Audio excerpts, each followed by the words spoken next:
कैसे हैं आप सब लोग। आज हम इस वीडियो में अनार के बारे में बात करेंगे। अनार जिसे इंग्लिश में पोमेग्रेनेट और अरबिक में रुमान कहा जाता है। अनार का जिक्र कुरान मजीद में भी आया है। अनार को जन्नत का फल भी कहा जाता है। ये बहुत लजीज और खुश जायका फल है। इसे जन्नती मेवा भी कहा जाता है। खून की कमी दूर करने के लिए ये एक बेहतरीन फल है। आजकल बाजार में भी अनार का फल आया हुआ है। ये इंतहाई लजीज और रसीला होता है, खट्टा मीठा होता है। अनार का फूल हल्के सुर्ख रंग का होता है।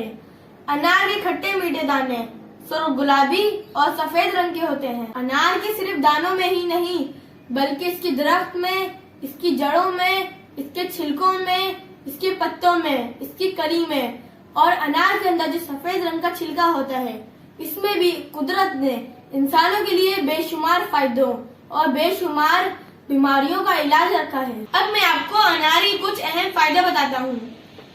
अनार गुर्दों को सेहतमंद रखता है और जिगर की हिफाजत करता है। अनार दिल की बीमारियों से बचाता है।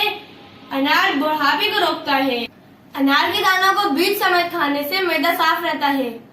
अनार बालों की अफजाइश में मदद करता है और ब्लड प्रेशर को कंट्रोल करने में अहम किरदार अदा करता है। हम अनार की नेमत पर अल्लाह ताला का शुक्र अदा करते हैं। आपको मेरी वीडियो कैसी लगी कमेंट करके जरूर बताइएगा। अब इंशाल्लाह नेक्स्ट वीडियो में मुलाकात होगी। अल्लाह हाफिज।